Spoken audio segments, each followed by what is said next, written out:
Hello friends, welcome to the channel, Bob here.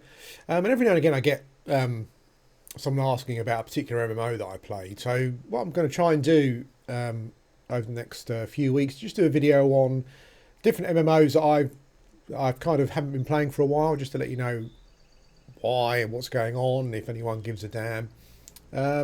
This does happen. If you're familiar with it, if you're an old friend of the channel, you'll know. But I do generally tend to pick up MMOs and give them a try, and then not necessarily carry on with them.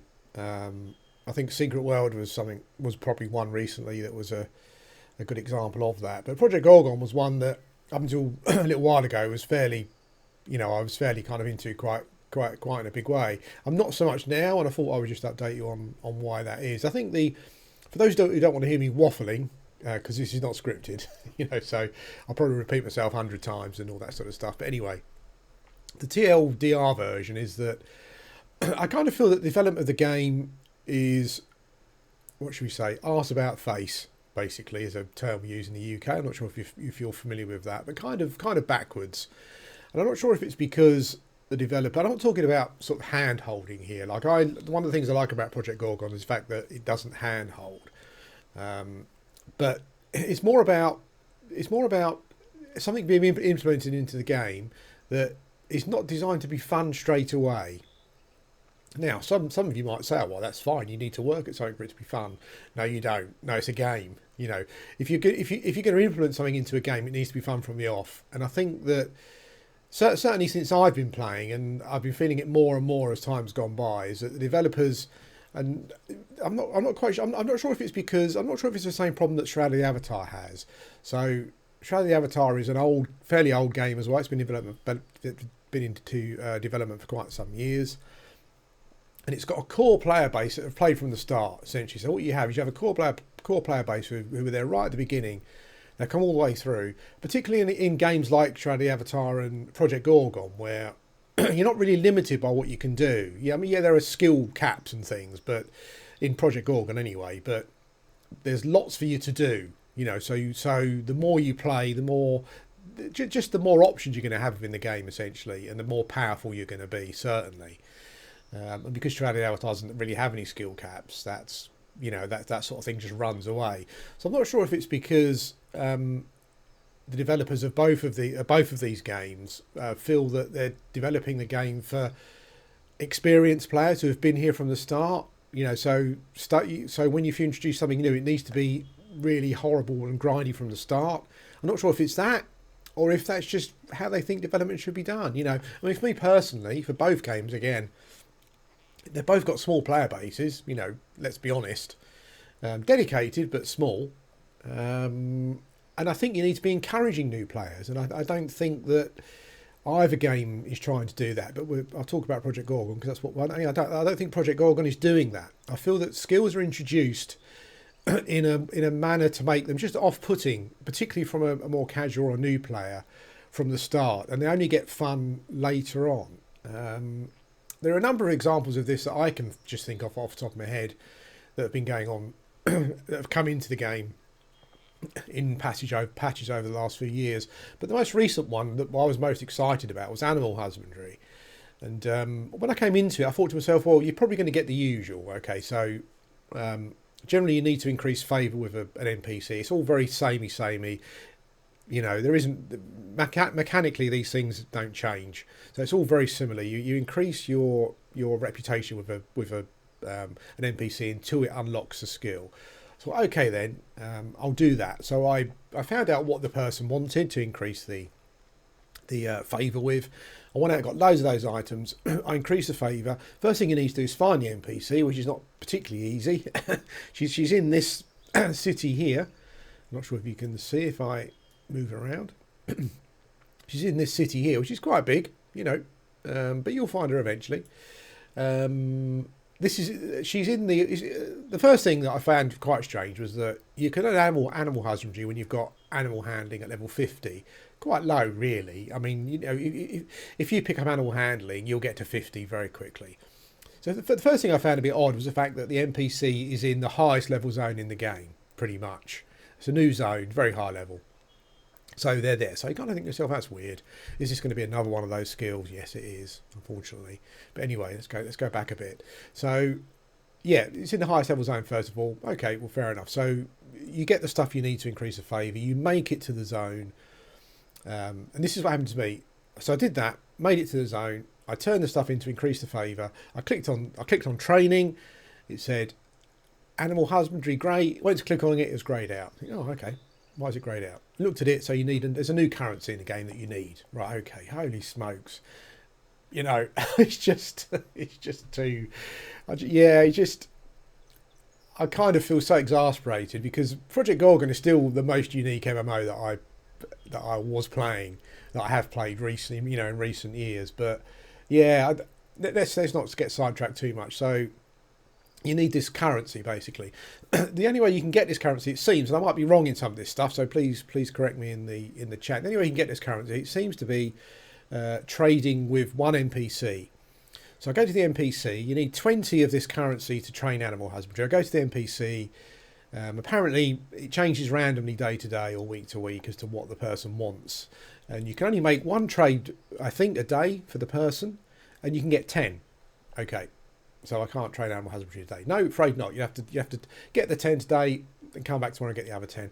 Maybe I've got that wrong. But when I went to the NPC, it said, well, you've got one trade remaining today, and I hadn't traded anything. This was the first time I'd gone to the NPC. So there's another stumbling block. So you've got the favour stuff. You've got to get to the highest level zone in the game. You've got to find the NPC. You increase the favour till you can train the skill. Then you find out you need a currency that you can only get half of what you require on that particular day, so you have to come back tomorrow. Okay, well, you know, I don't know that there are people out there who be saying it's MMO, you know, you're going to be playing it long term anyway, what does it matter? But all of this stuff kind of merges together to create a frustration that I just don't think needs to be there. And like for Project Gorgon and for Stranded Avatar, I've had a lot of people say to me, I tried to play Project Gorgon, it's just too frustrating. It's just everything is unfun until you've got to a certain level, and I just don't understand this form of game development, you know, where everything has to be a horrible grind or an annoyance before you start having fun.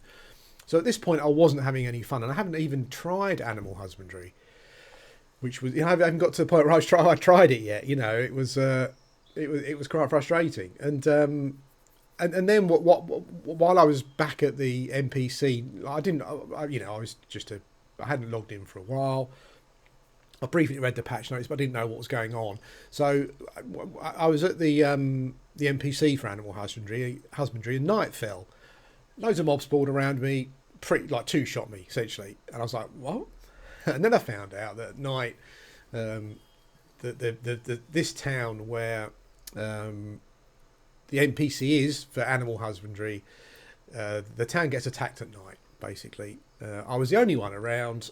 I could have fought my way through these high-level mobs. High level for me anyway. I've been playing the game a long time, but I'm still a relative newbie, you know, so I could have fought my way through to the NPC. I just logged off. That was basically kind of it. A bit further down the line, I found out that, amazingly, some mind-bogglingly stupid decision, animal husbandry doesn't have its own window, doesn't have its own interface. So if you want to use the animal husbandry skill to breed animals, you need to use your own stables that you've got from animal taming. So so I had 5 animals in my. I've only got 5 slots. I had 5 animals in there that I wanted to keep, but I've got to get rid of 2 of them so I can use animal husbandry. Like, why hasn't animal husbandry got its own window? These decisions boggle the mind. So so you've got to get rid of animals that you want just so you can start the taming, like the breeding process. I think as you level in animal husbandry, you unlock more stable slots, but that's not the point. You know, why not have a couple of slots in its own window from the start, so you don't have to get rid of animals that you've spent time taming and leveling to do it. It's just mind-boggling. And there are a number of skills like this, you know, where before I've even got to start using the skill, I've already had enough, you know. And it was at that point where, you know, I kind of logged off and didn't log in again until now, just to do this I understand it, whingy moany video. But there you go. I think you play a game and you talk about the positives, and I think that when you come up against things that are not positive, you should talk about those as well. And that's essentially it. I feel that either the devs are masochistic, they don't want you to have fun until you've gone through some kind of ritual or whatever it may be, or they're just designing a game for people that are already and are playing anyway and are probably not going to leave. It's like, I kind of feel that, as I said, it's kind of backwards developing to me, just my opinion. When you're developing for the people that are already here and already addicted to the game and have been playing it for years, and you're not looking at the people coming up behind, the new players, the casual players, that kind of thing, I just feel that you're doing things just around the wrong way. But, I think the thing with these games is that I guess that they're, that they don't have a huge budget, so they pick a route to take and they stick to that route, and they're happy with the smaller, they're happy with the smaller populations that they've got, and they just find that more manageable. But yeah, it's a animal husbandry is not the only example of what I'm talking about, and that's kind of what led me up to the point where I just logged off and didn't log in again until today to do the video. Yeah, I just as I said, I just find that either developers are masochistic, or they're developing for the wrong people, or they're developing, they're overthinking it. The hoops I had to jump through to actually get to a point where I could use animal husbandry is just ridiculous. Skills shouldn't be introduced in that way. Okay, make them grindy and whatever later on, but implement them into the game in a way that people can at least look at them and enjoy them, fairly quickly. I know that there are players out there who'll go, "Oh, I got animal husbandry working on in the first hour." Whatever, mate. You're not most players. I just feel that it's just an odd way of developing. And as I said, there are other games in a similar situation. It's a shame, as I said, because I think Project Gorgon is still the most unique MMO I've played for some years. But what happens is, as well, is that when you start to get frustrated at those kind of things, the things that you enjoyed because they were different and quirky also start to become an annoyance. So it's like a snowball rolling down the hill. So the fact that I can't get rid of lycanthropy is didn't annoy me before. I thought, that's interesting. I quite like that. I'm annoyed at it now. It's annoying. I've logged in today and I'm a wolf. I don't want to be a wolf. Why isn't there a quest to get rid of it? Just like, no. And other things like that, like necromancers having to get their skeletons from graveyards and stuff. Brilliant, I thought to myself, but now I would just find it annoying, and I think that's a real shame, because there are so many things I love about the game, but I don't want to keep going through this process of new releases, new patches coming out, and the way and that it's being developed in the same way, and you come across the same things every time there's new content added. It's just not worth my time, I don't think. It's just one of those things. I guess if you as I said about the same for Shroud of the Avatar, if you're a dedicated player who's been playing for years, and when this stuff is implemented, you can pretty much unlock it and start having fun with it, straight away, then, all power to you. But I feel that you really have to have some balance. And animal husbandry for me was the tipping point where I thought, I've gone through all this stuff and I haven't even got the skill yet. And I have to delete some of my pets. Things like I was trying to think before it came out. I was trying to think in advance, and I thought to myself, "Oh, I'll try and tame a bee actually, because I haven't got a bee pet." So I thought I'd tame a bee, and I'd forgotten to. I didn't realise I didn't have a slot open in my stables. I forgot to get rid of a pet or whatever, or unlock another one. So I spent this. So you need a bouquet of flowers to tame a bee, and I spent 20 grand on it. It's a lot, a lot for me. And I went to tame the bee, and because I didn't have a slot, it didn't say, "Sorry, you haven't got a slot, so you can't tame it. Try again." It said, "Sorry, you haven't got a slot, so you can't tame it. And also, we're going to take away your bouquet of flowers. So you've got to go buy another one." And yeah, those kind of things are not. People talk about games being, not being handheld and being hardcore and all that kind of stuff. Those kind of decisions are not in my opinion, hardcore. Those decisions are stupid, basically. So, yeah, just a little. Where are we? Just a little 15-minute video on Project Gorgon. It's a game that I really, really, really, really, really, really hope and want to get back into, but yeah, I don't know if it's just me and my frame of mind at the moment, but yeah, the development direction is currently not one that I feel is for me, and that's pretty much it. Yeah, thanks for watching.